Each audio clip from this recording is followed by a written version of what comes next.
So welcome to the Lean HE AGM 2024. We may be small in number. I suspect there may be some more people joining us over the next few minutes, but the AGM is going to be recorded and shared on our YouTube channel. So people will be able to see this later. So no swearing. I say that mostly to me because it's late at night here in the UK, where it is about 10 p.m. What time is it in Australia with you there, Melissa? It is 7 a.m. 7 a.m. I mean, it's so cool being part of a community that reaches out around the world. What's the time with you, Krista? You missed you on mute. Sorry, it's 5 in the afternoon. 5 in the afternoon. Nice. So I think I see lots of people from the UK who are probably also at 10 o'clock rather. You see, I'm so tired of another time. But welcome as people join.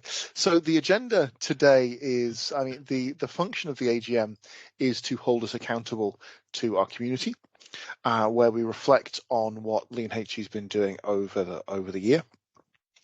And we have our annual report, which is published on the website. So I'd invite colleagues to look at that and talk and check through that there.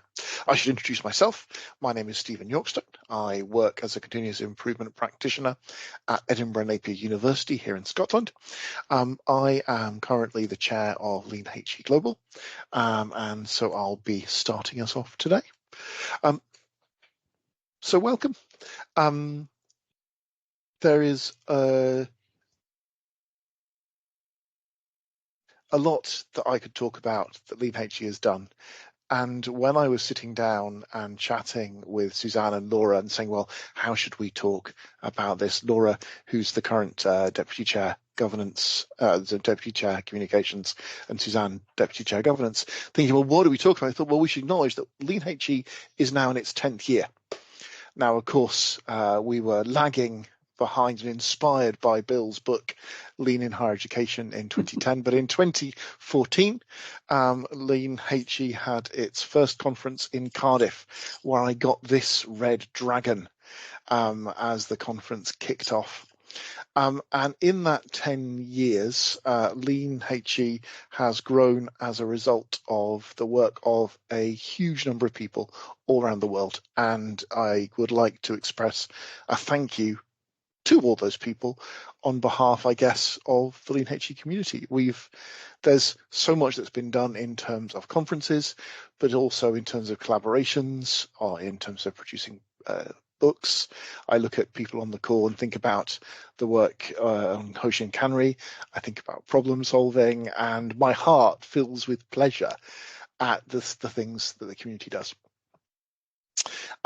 Most recently, it was amazing to attend a conference at the University of California, San Diego, where Kevin Waldrop, who's our conference host there, hosted an outstanding conference with 176 folk joining in person, the first kind of in-person event that we've had of that scale in a few years now, with those 176 folk coming from 8 countries, 62 institutions, and enjoying 38 sessions together.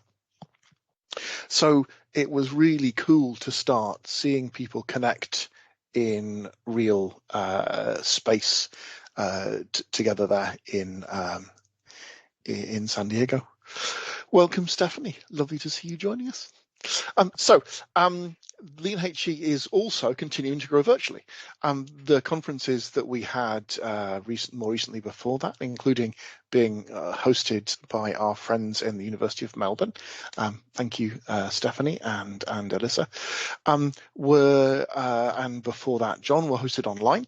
And we can see that we are growing daily. So at the moment, we have around 3,472 members in our LinkedIn community. And we're starting to think about how the conference and the Lean HE community supports people sharing that knowledge and experience in a way which takes the vibe of the conference, I guess, where people can share their lived experience and learn from each other in a global way, acknowledging that international travel is hard because of budget constraints, but also listening to what our students and the world around us is saying about the environmental cost of traveling so far each year. So our friends in Lean HE Europe have thought long and hard about this and launched an initiative with a beautiful name from one of our colleagues in North America, Lean HE Encore. The idea that those face-to-face sessions in the conference, that we would invite some of the speakers from the conference to present their content online through local events in the continental divisions, and that those would then be recorded so that they could be shared as part of an archive for people to view over time, but also kind of widening the availability of people to take part in that kind of conference-like experience.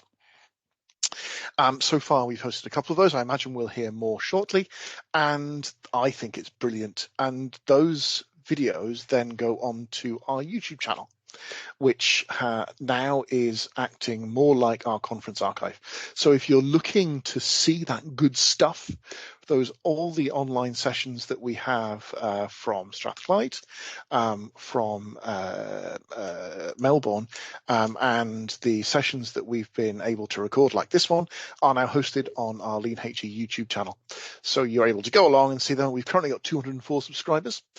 Now, and if you're already on this call, I'm hoping that you have subscribed.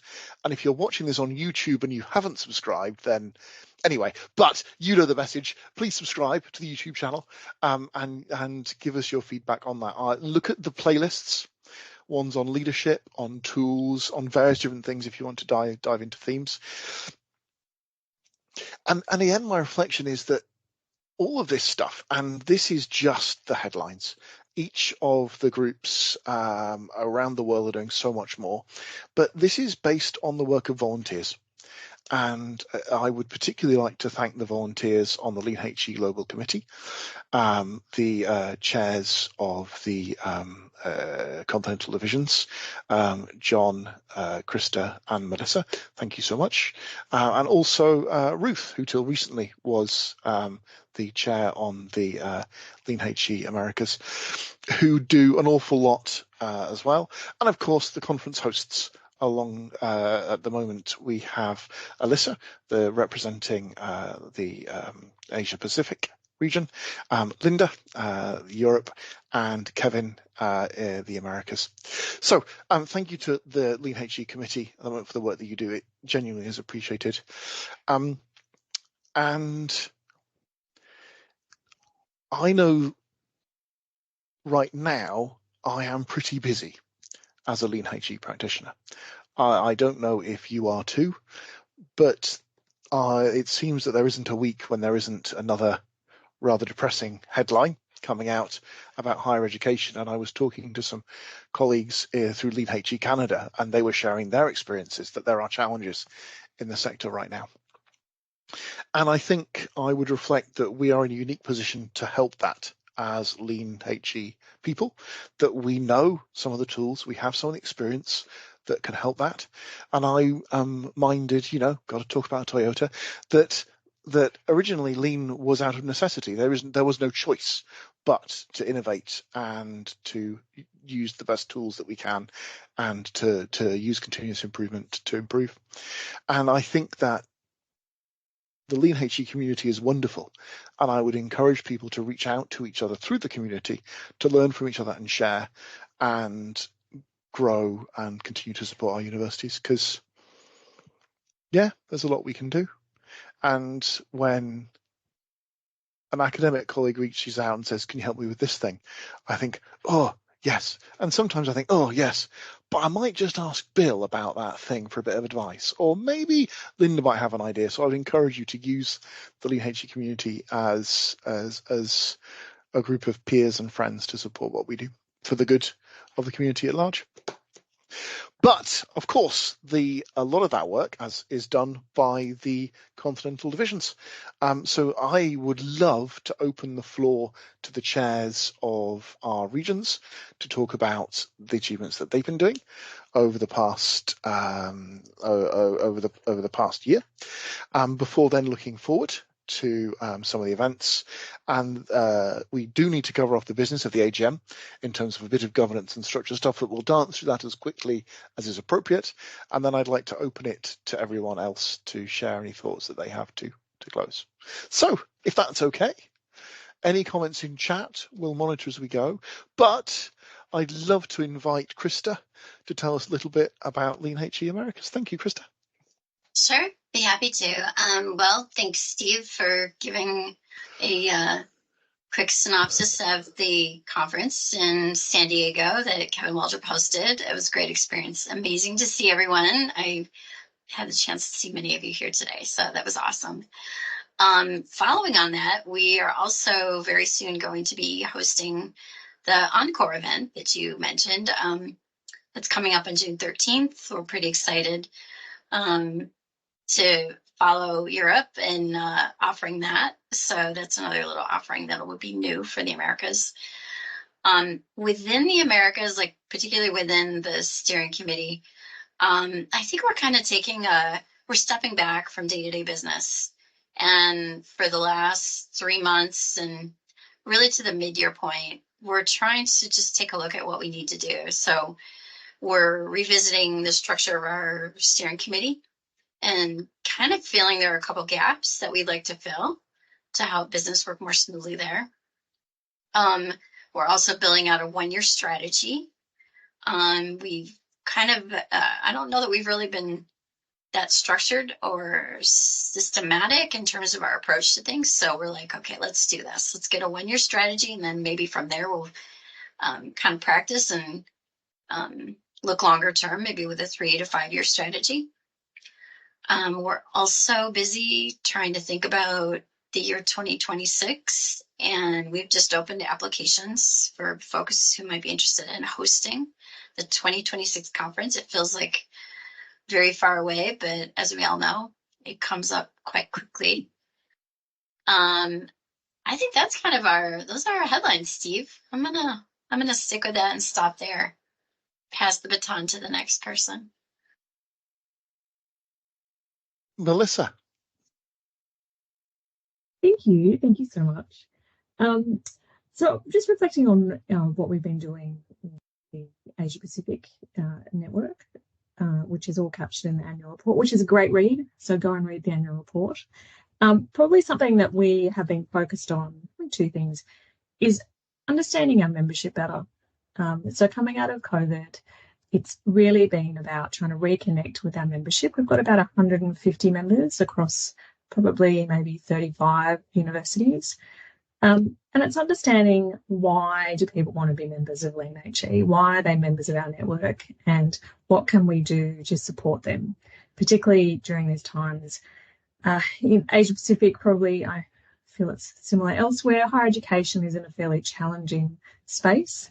In Australia at the moment, in particular, we have Accord conversations, which is all about the future funding and role of higher education in society through that government lens. We're also currently facing some tricky things around migration and international students. So all of these factors are really driving external pressures on our universities. So we're really trying to understand what we can do to support our members to not just survive, but thrive. And so we've really been listening, understanding what we can provide, and what it's coming to is all about connection, support, and opportunities for collaboration. So what we tried, which was really taking a cue from the Americas, was to introduce a monthly drop-in lean coffee. So we have found that this has been a fabulous way to get people who may have been on the fringes of our network, because I'm sure everyone has core members who come to everything and are amazing people, but there's more people who are on the fringe who drop in and out when they've got some time. We've found this has been a great way to connect with them. What's also been wonderful there is using a Miro board. So for every coffee we do, we're using the same Miro board. So the ideas and issues and challenges and opportunities that have been addressed in previous coffees are still sitting there as a springboard for conversation for that next group. So we're going to keep playing in that space. We've also done a couple of other things. We've set up a LinkedIn group specifically for Asia Pacific, again, emulating what the Europe team have done. We're really good at looking what everyone else has done and going, oh, how can we modify that for us? And we're looking forward probably shortly to hosting our first Lean HE Encore event. So that's us. Thank you. So, John. Yeah, yes, thank you very much, and good evening again, everyone, or good morning, good afternoon, depending on where you are. So yeah, lots been happening in Lean HE Europe, and as Melissa has said, it's all contained within the excellent read, which is our annual report. So again, just to recommend that. I'm not going to go through it all in a lot of detail. But I think one thing to say is that it is really a privilege to lead Lean HE Europe, and a lot of great people leading the local, national, regional networks, doing a hell of a lot of good work.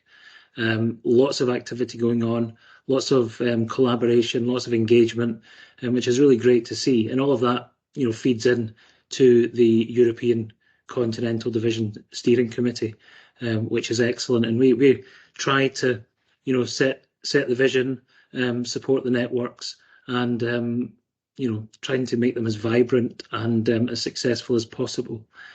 So a big shout out, in particular to my deputy chair Svenara, Justina, who leads the Polish network, Debbie and Angus, who lead the Southern England network, Linda, who's on the call, who leads the North and Midlands network, Graham Gilks, who leads the Scottish network, Karine, the Netherlands and Belgium, and more recently, Amaya, who is from the University of Bordeaux, and we have an emerging French network, which is a new thing for this year, which is fantastic, and also Olga from Ireland. So lots of different networks going on, lots of activities, and as Steve mentioned earlier, we try wherever possible to, when we're running sessions, to record them and to make sure they're on the Lean HE global YouTube channel. And just to pick out one in particular, and as an example of that, which I think is excellent, there was an excuse me, there was an event hosted by one of our English networks on Hoshin Kanri, demystifying the strategic planning tool, and that has something with 393 views, which might not seem a lot in the viral YouTube world that we live in, but for Lean HE, that's actually pretty good. So we try and do as much as we can. And I guess the other thing that's starting to happen more recently is about the collaboration and engagement, is we're really trying to encourage people to maximise the opportunities to access exchange funding in Europe wherever possible, to go on exchange visits. So, for example, our Norwegian network visited Netherlands and Belgium, the French network visited Norway, and Norway visited Scotland recently as well. So we're trying to encourage that to promote that engagement and collaboration as best we can. It's so cool. And it's wonderful to see, and I like what you're saying about it being a privilege to lead, John. I agree, is that we see networks learning from each other, ideas bouncing around, and that continuous improvement cycle happening across our networks all around the world. And it's really cool. Maybe we should have perhaps a Pedro Hoshin Kanri crossover to see if you don't know what Pedro is, then I'll talk to you after this meeting, and you'll hate me forever. There we are. Okay, so part of what we want to do today is to look forward. And one of the things that we look forward to is the annual conference, that kind of big kind of event each year where we see the community come together. And so I'm delighted to invite Linda to help us look forward to Cambridge. Thanks, Steve, and I echo what others have said. Good evening, good afternoon, good morning, everyone. Yeah, plans are going very well for the conference in October. Ticket sales are going well. They're ticking over nicely. And I think probably the headline for that is we really have a truly international conference. We've had tickets purchased from Canada, USA, Australia, Norway, Netherlands, Germany, Poland, Ireland, the UK. So yeah, it's going to be a great conference. We will be sending out a newsletter. I've literally been proofreading it today, tomorrow, so there'll be some more details in there for those that don't necessarily engage with social media, with LinkedIn and what have you.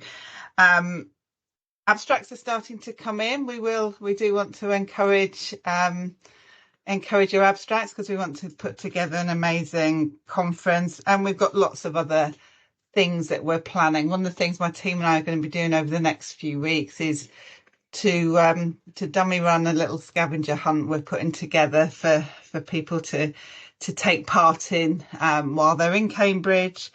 We're also, one of the things I'm quite keen on is that legacy piece for, what's in it for my colleagues in Cambridge, what's in it for my bosses who have obviously underwritten our bid for the conference.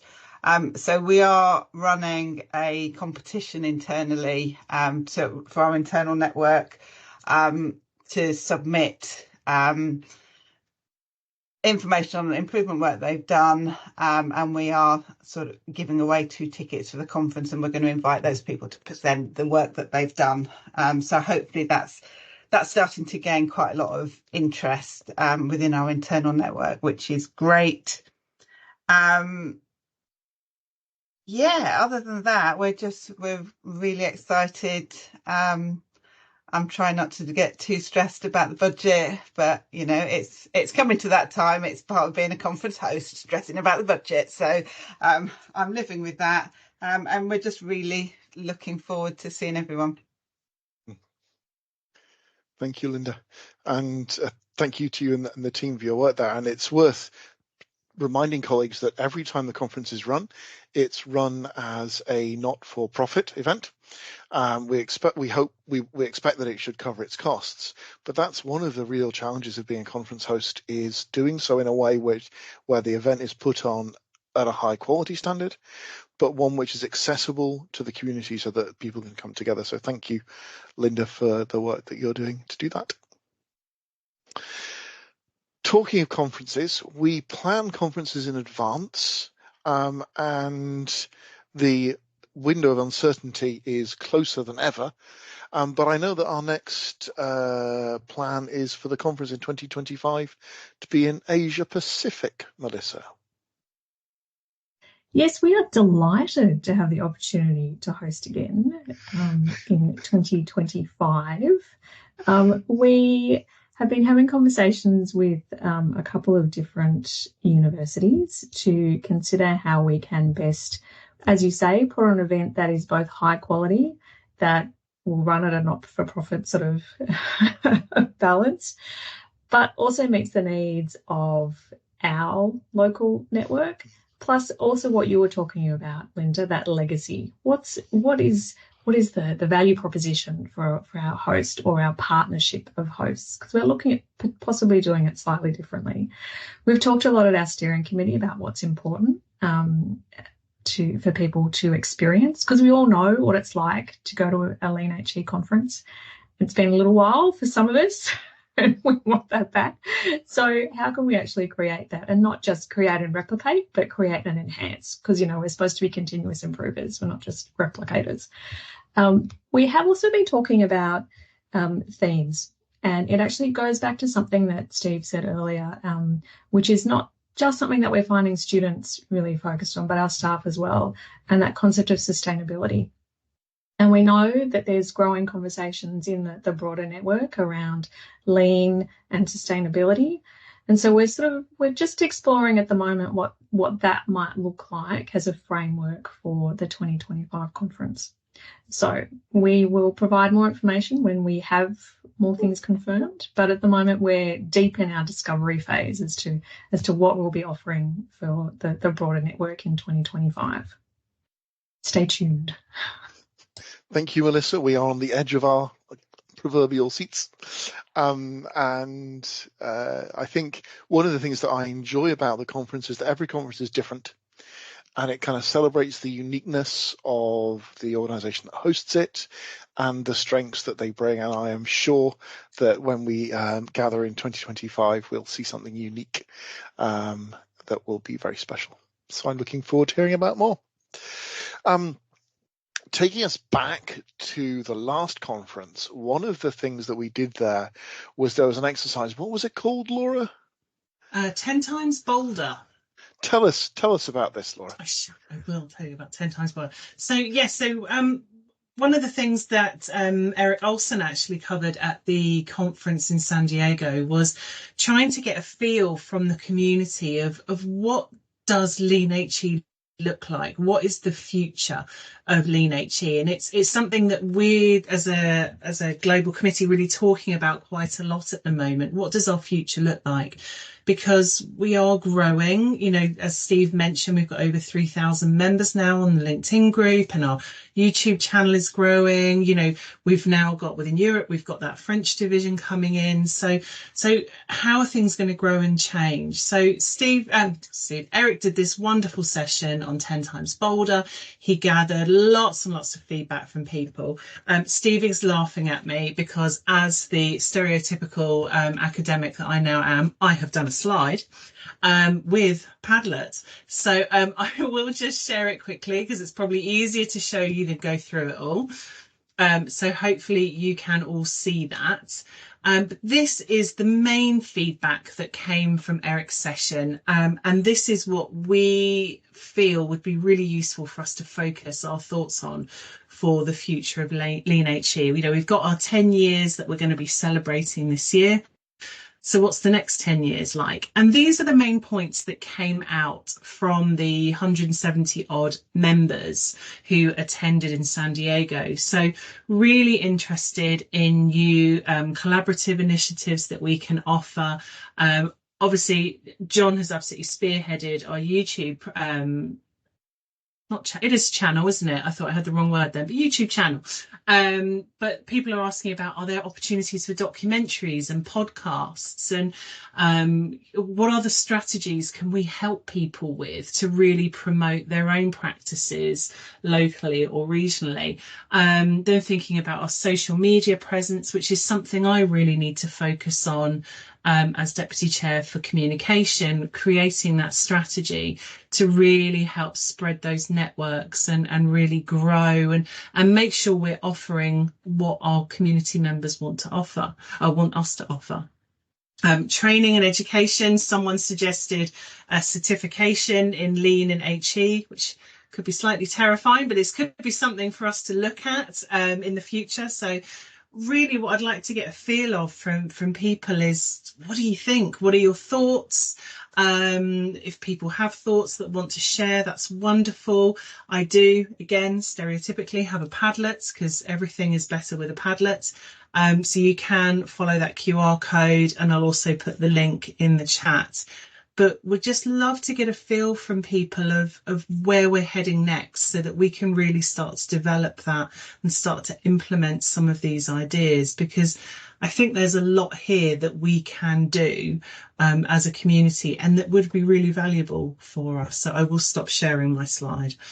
But again, I can share that with everyone. So I don't know if anyone has any initial thoughts. That's a lot of information to take in a short space of time, but happy to take any thoughts and suggestions. Suzanne says she loves a Padlet, so that's fine.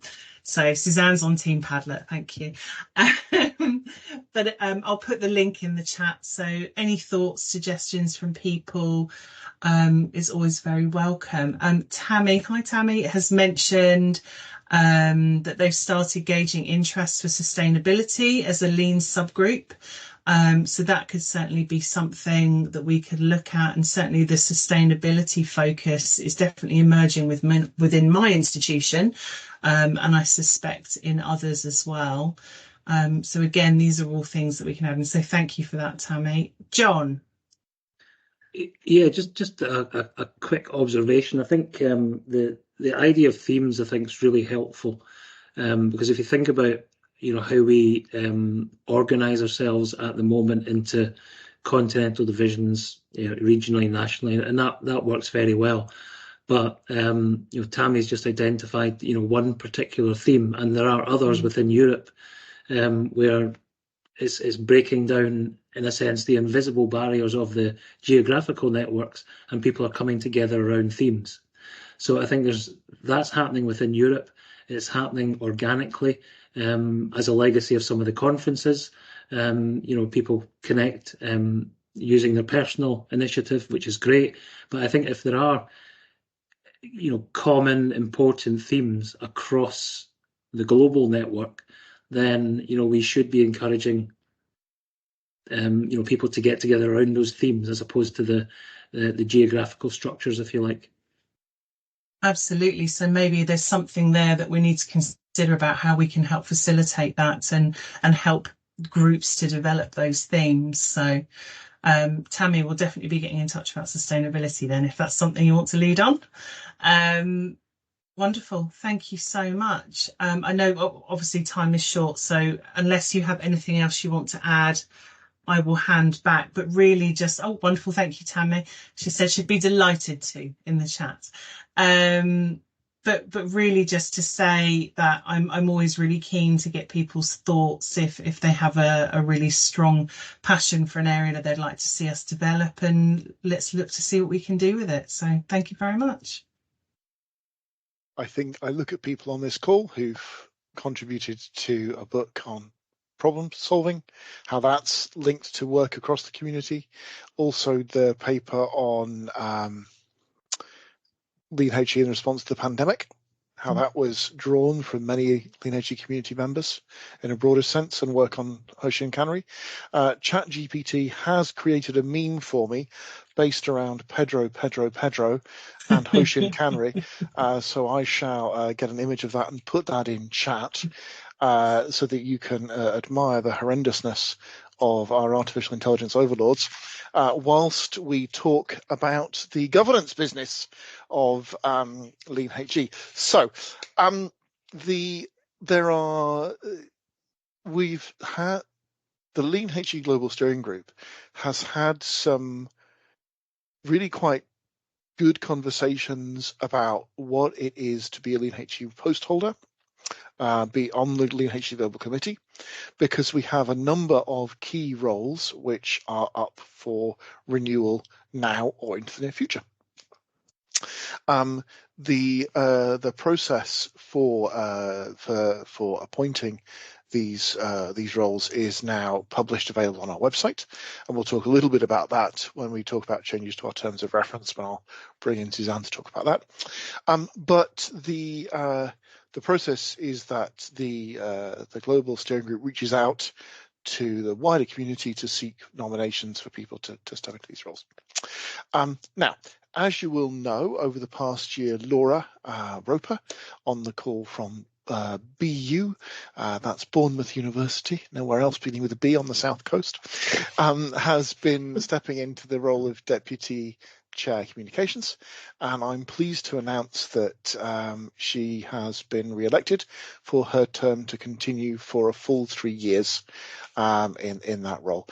Because she was elected in rather unusual circumstances at the middle of the year, she was on for just 1 year, but that's now been here, and we're delighted that Laura will be staying on with us for another 2 years for her first term as Deputy Chair Governance.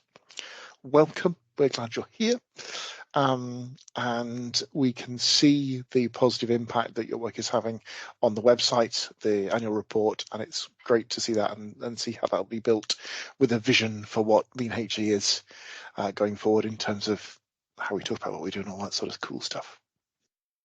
So that's one of the roles which is up right now. Well, that's settled with Laura. Hurrah. The other is Deputy Chair Governance. In sad news, Suzanne Clark is reaching the end of her tenure as Deputy Chair Governance, starting off as Secretary of Lean HE. She's been with us for how many years, Suzanne? I think it's most of the 10 years, but I think it's most of the 10 there years. In the inaugural conference in Cardiff. So you missed us flagging down a bus outside a theatre to go to the Doctor Who exhibit, which is a story that you can find face to face at the conference in Cardiff if we have a drink together. I regret that forever. But personally, on behalf of Lean HE, thank you so much for the work that you've done holding Lean HE together and being a thread of continuity throughout Lean HE over that time, but also modeling how members of the Lean HE community can share and bring each other in to enrich conversations within their institutions and beyond.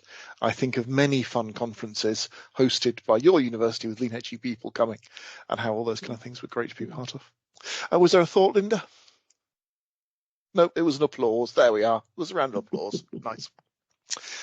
So this means that actually we are now in the process, we are now opening the process to look for a new Deputy Chair Governance. Should I talk through that, Suzanne, or do you want to talk through point 4C first? I don't have a copy of the agenda up, so that's the terms of reference, isn't it? Yeah, that's the terms of reference. So I'm sure you can now see it's going to be quite easy to find a more efficient Deputy Chair Governance. But not quite as well. Hopefully, one that's also as fun. Well, yeah, I'm sure. So yeah, so one of the main ethos in Fitting with Lean, we've always kept our governance really light touch, providing oversight and risk management, particularly for conference hosts. But we realised we needed to create perhaps more transparency around the appointment of new post holders. So we have made those changes to our terms of reference, making it very clear how we do nominate and how we do vote in new post holders, and also clarified our position in terms of conference hosts. So I don't know what else you wanted me to say about that, Steve, but we have got a process in place for anybody, and I'd really recommend it. I've had an absolutely fantastic time working with the steering group. So Steve's just very helpfully put up the link.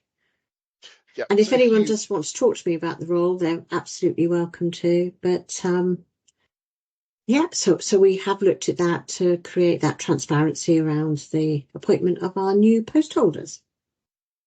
There we go. And we will in Bournemouth still find opportunities to create some events for Lean HE people to come down and visit us. And I will always remember finger puppets and think of you, Suzanne. There will always be finger puppets on calls. I think they transformed Lean in higher education. They did. It moved it forward from the traditional service industry manufacturing. This is a Lean tool. But yes, the thing that we draw your attention to is to, at the bottom of that page, are you interested in joining a Lean HE committee? There's two things there: how we make appointments and role descriptors. So the how we make appointments will describe the process that we go through. Broadly speaking, reach out and speak to your confidential division chair, so to Melissa, Krista or John, and they'll be able to have a conversation with you about the committee. Or failing that, you could reach out to Suzanne or myself, and we'd be able to provide you with more information too. That's in the how we make appointment. We also have a role descriptor to understand what it is to do this role. And the key thing to know is that we will, from now, start reaching out to the community and inviting people who are interested to have a conversation with us. And we will be then looping this into the next meeting of the Lean HE Global Steering Group, which will be on the 9th of July. So what we're hoping is that on the 9th of July, we will have candidates who will be able to go to the committee for Lean HE Deputy Chair Governance. Their role being as broadly as Suzanne's outlined it. I'm not going to go into it now. You can look at it on the page. Looking at people on the call, I suspect they'll know what it's about. If you're viewing this on YouTube and want to know more and don't find the answer you're looking for on the website, please do reach out to me and we'll do our best. Anything else to cover off there, Suzanne? Quite happy? No, I think you covered it off really well. So thank you. Super. So the bit that I'd like to hear, the bit that I enjoy most about the AGM is opening it up and saying, well, what's been happening with you? What are your reflections of what's been happening over the past year? Is there a challenge that you have for us? What do you see coming up on the horizon? And there's a small bunch of us, but we're a bunch of wise folk looking around the call.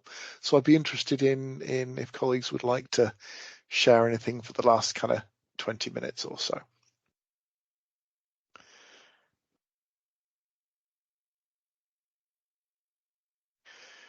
I'm thinking of that facilitation school piece where, you have to sit in a room with silence and wait for people to say something. It's harder in an online call, Krista. Yeah. I like that comment, Melissa. Yep. We're interested to see how long you can sit in silence for, Steve. At 11:15 at night, not very long. The danger is that if I sit in silence for too long, I'll lose consciousness. Stephanie, there's a hand. Yeah, there's a hand. Hi, good morning. Oh, good morning, good afternoon, good evening. I hope you can't hear my children in the background, so I'm sorry, I might have to go soon to quieten them. I just wanted to make a comment that while John mentioned about the not secondments, what did you talk about? You talk about people travelling from different areas to do little mini sessions. And when Sven Are went to Scotland, actually Alyssa and I jumped on a call with Sven Are and some other colleagues from a Norwegian institution, which name escapes me. I would have had the email open if I didn't know I was going to speak this morning. But it was absolutely wonderful to tee up a call with Sven Are and Karen while they were in Scotland and talk about lean and design, HCD and the double diamond and design and just our methods and how our methods work in practice and how our team is structured. So we were able to make some really great connections with just some new people, which was fantastic, which was made possible, I think, because Sven Are, with time differences and meeting up with new people and the like, it was just wonderful to be able to do that. So it made us feel very close, even though we were very far away, and it was really nice to share. Thank you. Yeah, and it's remarkable how I see colleagues appear on this call a few minutes before the meeting starts. I'm like, oh, it's these people. I still get that little buzz of excitement, and I hope that as a Lean HE community going forward, we can continue to be open and sustain that and grow that sense of excitement as people connect and come together. Yeah, it's cool. I love it.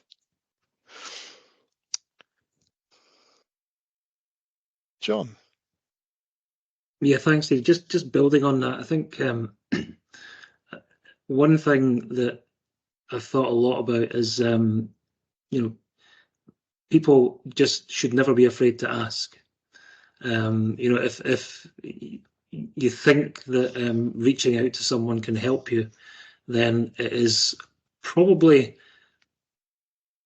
pretty much a certainty that whoever you're reaching out to will respond positively in this network.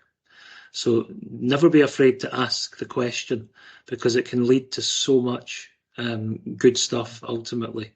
So if you're hesitating anywhere out there about reaching out to an individual in the network or an organisation in the network, please take that leap, because your request will be warmly received, and you can get an awful lot from it, based on the experiences that we've had both in Europe but also globally.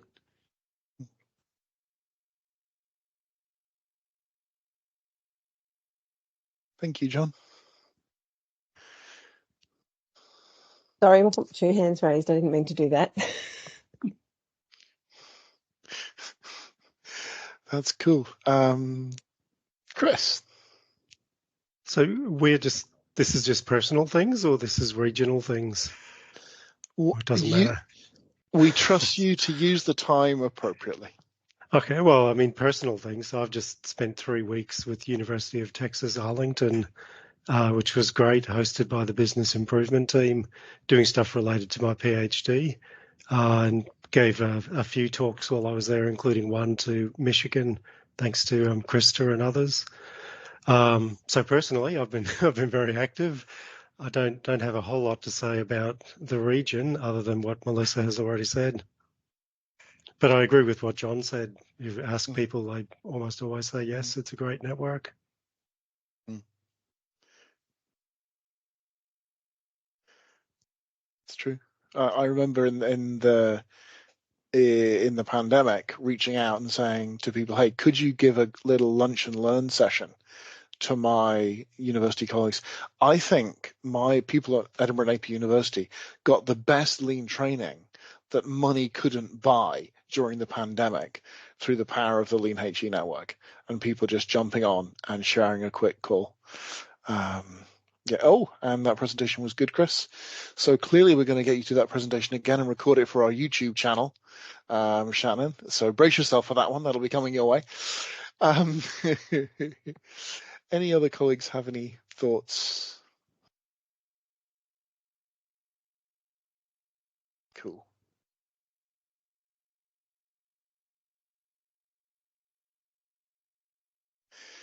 Well, I think if it's nearing 8 o'clock in the morning and your kids are eating their cereal or about to go into work, you'll probably appreciate heading off to get that sorted. If it's getting to 6 o'clock after work, it'll be time to get home and get your dinner on. And here in the UK, it's certainly well approaching bedtime, but I'll certainly go to bed happy this evening, thinking about the achievements that Lean HE is having around the world and how, for me, it's that power of community, the power of people sharing their truth vulnerably and learning from each other and having the integrity of doing that continuous improvement loops. Thank you all. And if we can keep reaching out, keep the conversations going. And I look forward to seeing you at another Lean HE event soon. Thank you. Good night. Bye all. Thanks, Good everyone. night, everybody. Bye, everyone. Or good morning, Bye. good day. Good to see everyone. Night. Good to see you, Tammy. Good Toodaloo. night, Tammy. You got a sec, Laura? Yep, I'm just going to stop I'll the say recording. goodbye. Yep. Toodaloo, Bye. Susie. Bye. See you later.